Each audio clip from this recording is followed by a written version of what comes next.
complete question on retirement or death of a partner. So suppose आपको 3 partner दिए गए हैं A, B, C और इनका रेशो जो आपको दिया गया है वो 5:3:2 दिया गया और balance sheet as at on 1 April 2020 को दी गई है और आपको कहता है कि C partner this partner retire कर रहा है और जब ये रिटायर कर रहा है तो उस समय ए और बी का रेशो 3:2 दिया गया, मीन्स ये न्यू रेशियो आपको दिया गया और उस दिन गुडविल का वैल्यूएशन किया गया, मीन्स हमारे को एडजस्टमेंट दी गई है, एसेट्स और लायबिलिटी में चेंजेस आए हैं और उसी की वजह से हमारे को कहता है कि आपने रिवैल्यूएशन अकाउंट बनाना है, कैपिटल अकाउंट बनाना है और नई फर्म की बैलेंस शीट बनानी है। तो सबसे पहले हमारे को अगर रिवैल्यूएशन अकाउंट बनाना है तो वो किस प्रकार से बनाया जाता है और इसमें क्या क्या चीज़ें आती हैं, एसेट में क्या चेंजेस हुए हैं, मीन्स या तो एसेट्स इंक्रीज हुई हैं या डिक्रीज हुई हैं, ये लायबिलिटी इंक्रीज हुई है या डिक्रीज हुई है। सो जब हम रिवैल्यूएशन अकाउंट बनाते हैं तो हमारे को जर्नल एंट्रीज मालूम होनी चाहिए। अगर हमारी एसेट्स इंक्रीज करती हैं, अगर एसेट्स इंक्रीज करती हैं, यू नो कि जब एसेट्स इंक्रीज करती है, एसेट का हमेशा डेबिट बैलेंस होता है, तो एसेट्स को हम डेबिट कर देंगे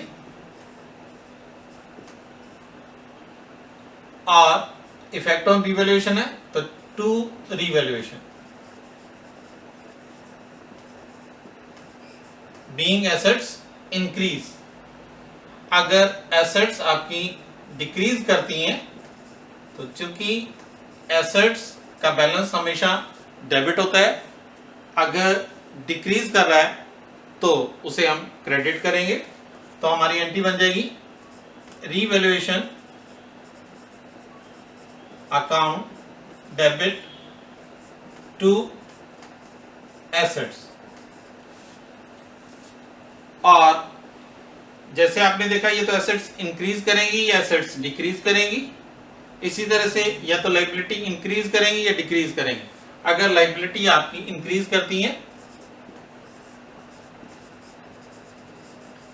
तो उस केस में यू नो लायबिलिटी का हमेशा क्रेडिट बैलेंस होता है, इंक्रीज होने पर हमारा क्रेडिट हो जाएगा। Revaluation account debit to liability. और अगर आपकी लायबिलिटी जो है वो डिक्रीज कर रही है तो लायबिलिटी का हमेशा क्रेडिट बैलेंस होता है, अगर डिक्रीज करती है तो डेबिट हो जाएंगी, तो आपकी एंट्री हो जाती है liability account debit to revaluation.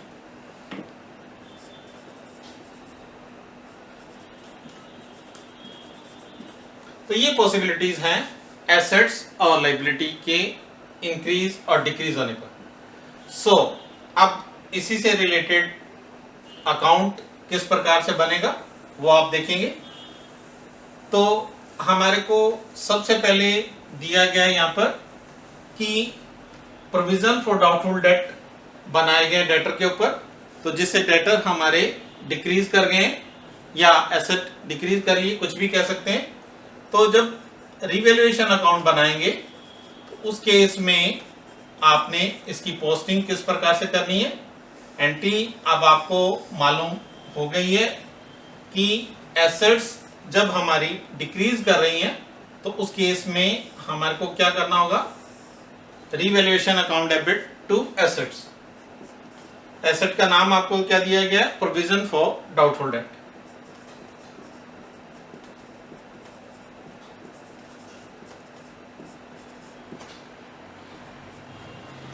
सो ये आपने डेटर के ऊपर बनाना होता है। डेटर आपकी 8000 के है, उसके ऊपर 10% बनाएंगे तो it comes to be 800। Secondly आप देखते हैं यहाँ पर आपको दिया गया कि क्रेडिटर आपके जो हैं वो 1200 और पे करने हैं, तो इट मींस हमारी लाइबिलिटी इंक्रीज कर रही है। जब लाइबिलिटी इंक्रीज करती है तो अभी आपको एंट्री बताई थी, revaluation account debit to liability, liability in the name of sundry creditor.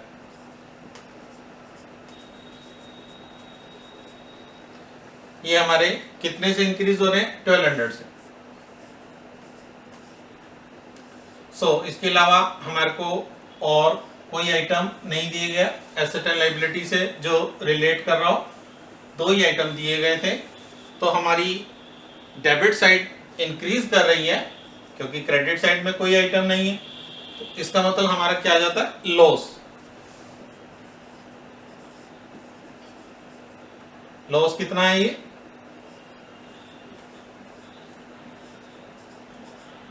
2000 में से 0 लेस करेंगे तो कितना आ जाएगा, 2000।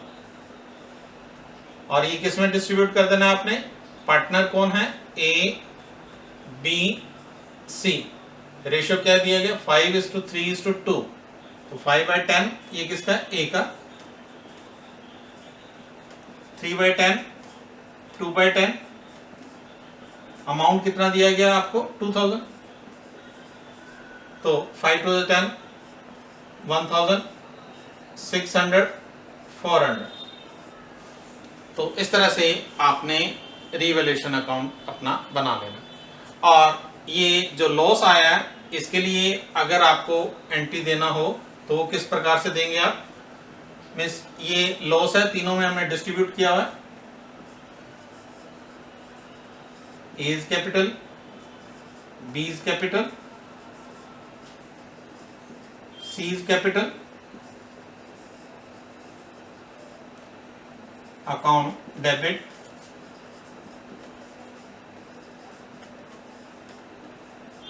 To revaluation.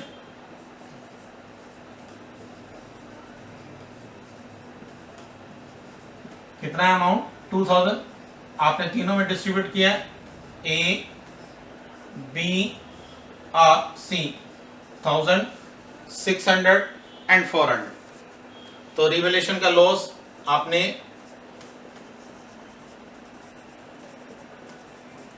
कैलकुलेट किया है 2000। अब आपको इसके बाद कैपिटल अकाउंट बनाना होगा।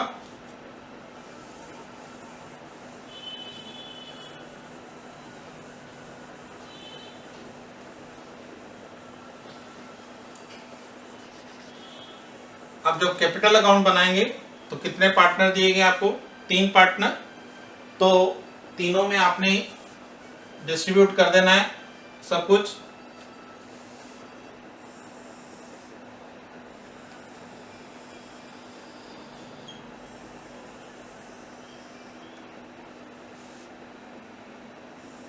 पार्टनर 3 है, कैपिटल अकाउंट बना रहे हैं हम।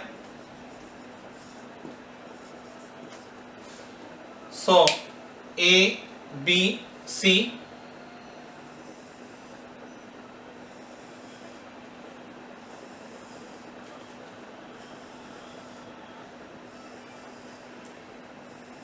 तीन पार्टनर ए बी सी। आपको कैपिटल के बैलेंसेस दिए गए हैं। सबसे पहले ये कैपिटल के बैलेंसेस दिए गए, बाय बैलेंस बीडी। कैपिटल का हमेशा क्रेडिट बैलेंस होता है। अमाउंट दिया गया आपको 50,000, 35,000, 25,000। जब कैपिटल अकाउंट बनाते हैं तो सबसे पहले जो लॉसेस प्रॉफिट कोई भी दिए हो, चाहे वो रिवैल्यूएशन का है चाहे वो बैलेंस शीट का है, उनको हमारे को कैपिटल अकाउंट में ट्रांसफर कर दिया जाता है। तो सबसे पहले हमने रिवैल्यूएशन का प्रॉफिट और लॉस कैलकुलेट किया था, जिसके लिए आपने एंट्री अपना बनाया था A B C to revaluation. क्या था ये, लॉस। और आपने पार्टनर्स में जो अमाउंट डिस्ट्रीब्यूट किया था 1000, 600, 400। अब यहाँ पर आपने बैलेंस शीट में देखना है कि कोई लॉस या प्रॉफिट दिया गया हो। अगर हमारे को बैलेंस शीट की लाइबिलिटी साइड में प्रॉफिट एंड लॉस लिखा है, इट मीन्स वो प्रॉफिट होता है। अगर एसेट साइड में लिखा गया है तो हमारा लॉस होता है। वो हमारे को कुछ नहीं दिया गया। इसके अलावा हमारे को देखना होता है कि कोई जनरल रिजर्व, कोई रिजर्व फंड, कोई स्पेशल रिजर्व दिया गया, वो भी जस्ट लाइक प्रॉफिट होते हैं, प्रॉफिट में से ही क्रिएट किए जाते हैं। तो यहाँ पर आपको जनरल रिजर्व दिया गया, इसे आपने पार्टनर्स में डिस्ट्रीब्यूट कर देना होगा। किन पार्टनर में? ऑल पार्टनर में या ओल्ड पार्टनर में। जब प्रॉफिट को आप डिस्ट्रीब्यूट करोगे पार्टनर में, तो उसके लिए आप एंट्री देना चाहो तो दे सकते हो। अगर आपको लिखा गया है गिव जनरल एंट्रीज तो आपने एंट्रीज देनी है, अदरवाइज आप डायरेक्ट पोस्टिंग कर सकते हो। यहाँ पर जनरल रिजर्व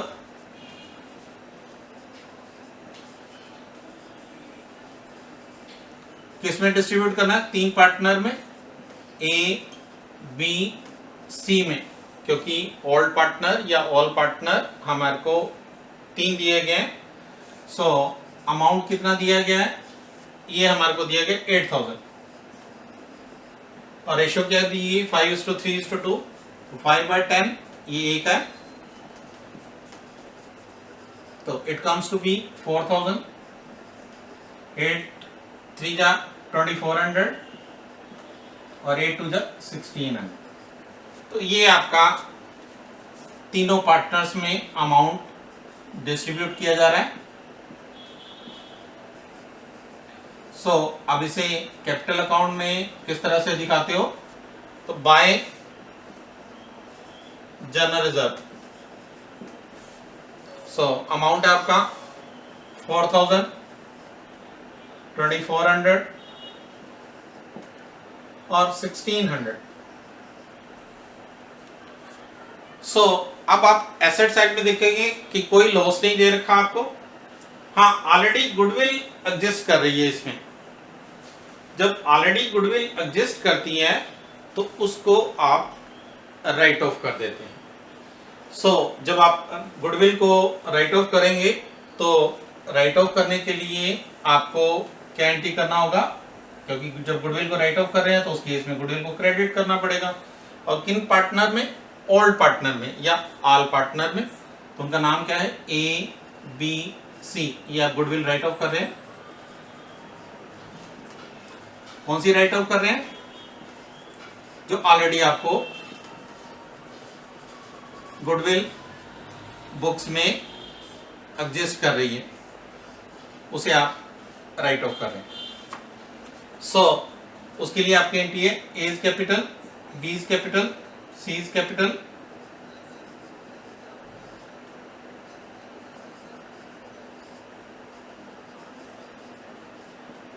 टू गुडविल। किस रेशो में करते हो आप इसे? Old ratio. और ओल्ड रेशो आपको क्या दिया गया?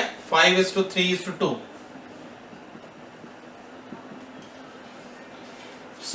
तो आप कैलकुलेट करते हैं। जैसे ए का देखते हैं, 5/10 इंटू ऑलरेडी गुडविल आपको कितनी दी गई है?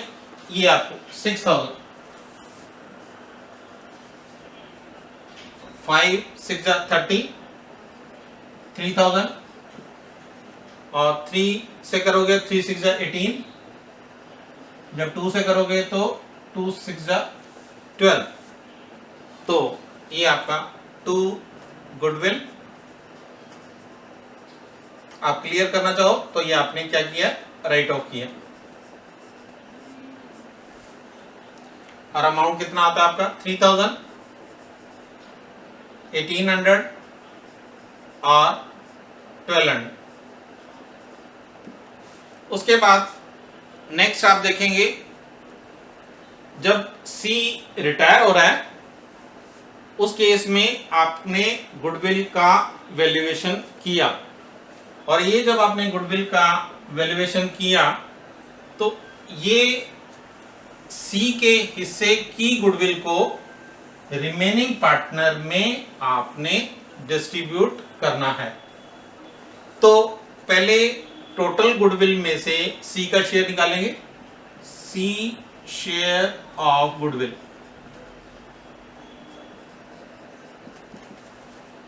सो सी शेयर ऑफ गुडविल में 20,000 टोटल गुडविल है, उसमें सी का शेयर 2/10, तो इट कम्स टू बी 4,000। इसको आपने किस में डिस्ट्रीब्यूट करना है? रिमेनिंग पार्टनर में। और किस रेशियो में? गेन रेशियो में। जाने वाले पार्टनर के हिस्से की गुडविल को जो कंटिन्यूइंग पार्टनर होते हैं या रिमेनिंग पार्टनर होते हैं उनमें गेन रेशियो में डिस्ट्रीब्यूट कर देते हैं। सो उसके लिए आप एंट्री दे सकते हो। रिमेनिंग पार्टनर कौन है? A and B.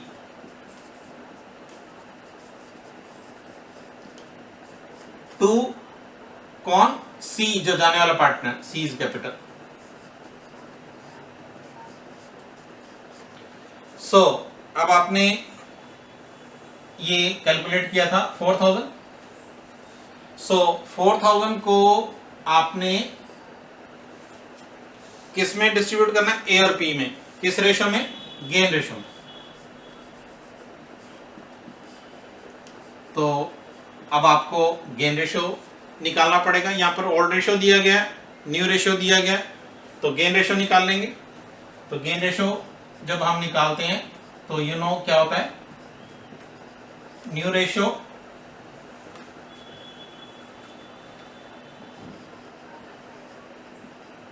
Minus old ratio.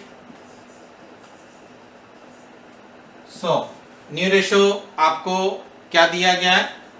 ये ए और बी का है, ए और बी। ए का कितना है? 3/5 और बी का कितना है? 2/5 माइनस ए का ओल्ड रेशो क्या है? 5/10 और बी का कितना है? 3/10। एलसीएम ले लेंगे 10, 5 2 2 3 6 और ये 5 10 5 2 2 4 माइनस 3 1/10 1/10। तो रेशियो क्या आ गया आपका? 1:1। ये आपका गेन रेशियो आ गया। तो इसमें आपने जब 1:1 में डिस्ट्रीब्यूट करेंगे ये कितना हो जाएगा? 2,000 इक्वल है 2,000। ये किया क्या है आपने? सी के हिस्से की गुडविल को रिमेनिंग पार्टनर किस रेशियो में? गेन रेशियो में आपने डिस्ट्रीब्यूट किया। तो अब इसकी पोस्टिंग किस प्रकार से करेंगे? आप देखेंगे ए और बी डेबिट हैं, तो इनकी डेबिट साइड में आएगा क्या? जो रिवर्स में लिखा होता है 2C इज कैपिटल। ए और बी की डेबिट साइड में कितना कितना? 2,000 और सी क्या है? यहाँ पर क्रेडिट है, तो सी की क्रेडिट साइड में by A is capital by B is capital. So amount 2,000 ये सी की क्रेडिट साइड में,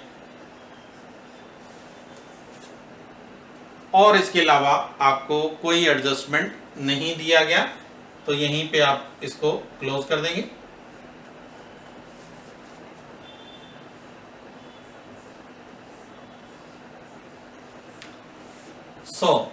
अब जब क्लोज करेंगे तो आपको देखना कि पहले जो साइड आपका ग्रेटर है उसका टोटल आप पहले कर लेंगे। यूजुअली आपकी क्रेडिट साइड ही ग्रेटर होती है।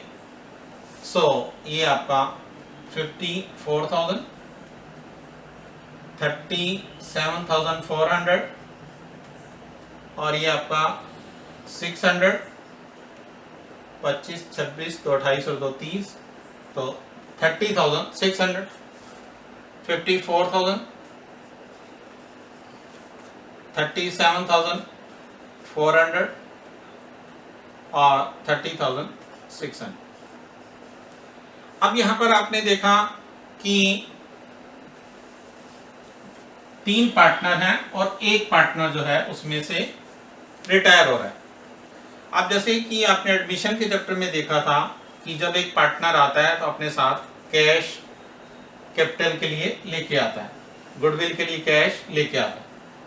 मीन्स जब नया पार्टनर है अपने साथ कुछ लेके आता है, अब एक पार्टनर जब फर्म को छोड़ के जाएगा तो उसे अमाउंट देना होता है जो उसके हिस्से का बनता है, जाते हुए वो उसको देना होता है। अगर हमारे को दिया गया है कि वो अमाउंट उसे कैश दिया जाना है तो उस केस में हम एंट्री करते हैं retiring partner capital account debit,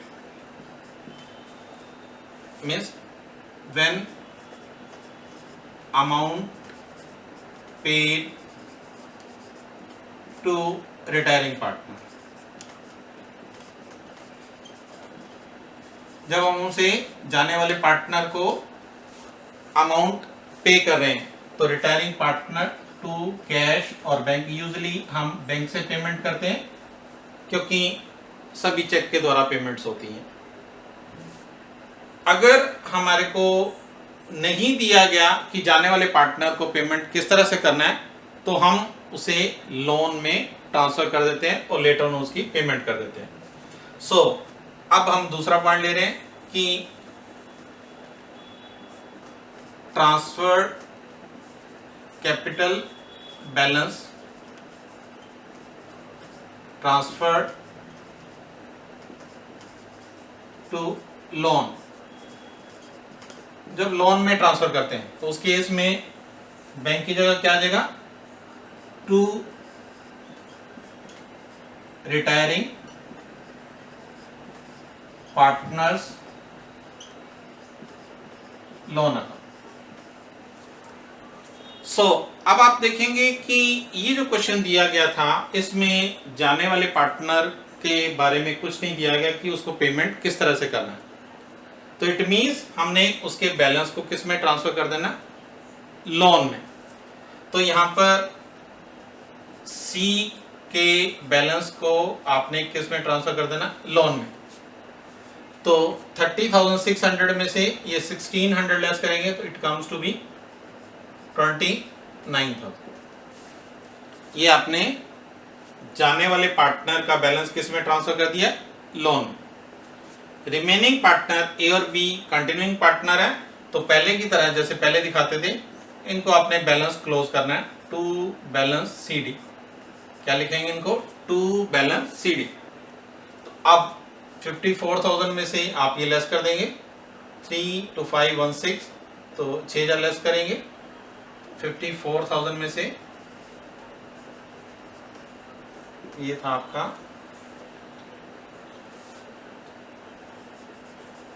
48,000।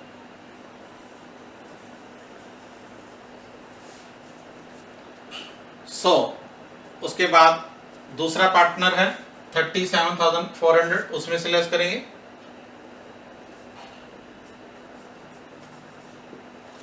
ये आपका 6 8 14, 2 3 1 4, तो ये आपका आ जाता है 33,000।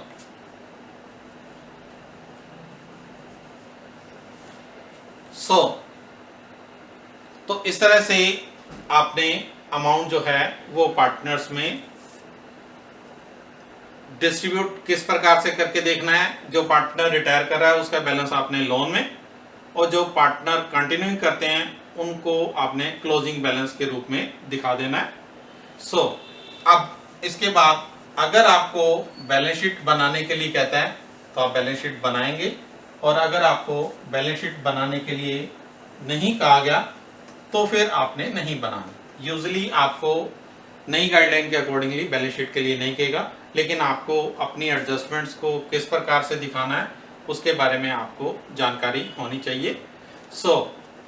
तो बैलेंस शीट आप किस प्रकार से बनाएंगे वो आप देखेंगे।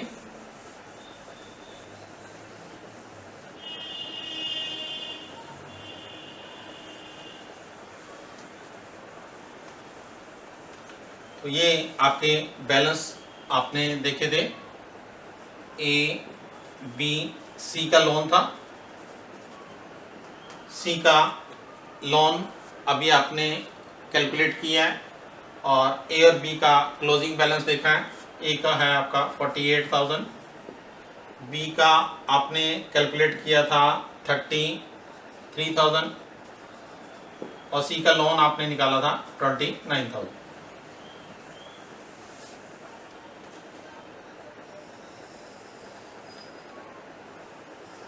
So balance sheet, new balance sheet है ये, या आप कह सकते हैं कि जो अब नई फर्म बनी है उसकी बैलेंस शीट है। डेट आपका वही है, बैलेंस शीट एज एट आपका 1 अप्रैल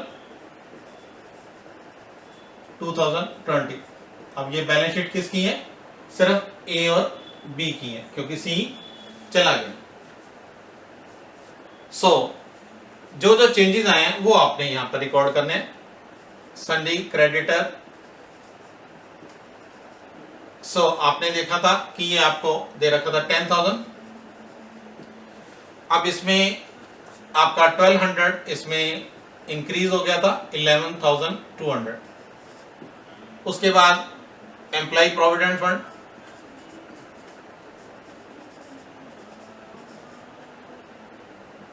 ये प्रोविडेंट फंड आपको दिया गया 5,000। उससे पहले आपको सी का लोन दिया हुआ है, सी लोन है आपके पास 29,000। और कैपिटल अब आपकी चेंज हो गई है ए और बी की। ए की कैपिटल आ गई है आपकी 48,000 और बी की कैपिटल आ गई है 33,000। तो ये आप टोटल कर देते हैं 11, 7 और 1 8। सो कैश कोई चेंज नहीं है, कोई पेमेंट नहीं की हमने कैश में 2,000। सन्डी डेटर इसमें चेंज है आपका अमाउंट था 8,000, इसमें आपने प्रोविजन बनाया था। प्रोविजन कितने बनाए थे आपने? 800 के। सो ये आपका कितना आ जाएगा? 7,200। स्टॉक कितना है आपको? 40,000। फर्नीचर ये आपका 13,000। पेटेंट कितना दिया है आपको? 4,000। बिल्डिंग ये कितना दिया है आपको? 60,000।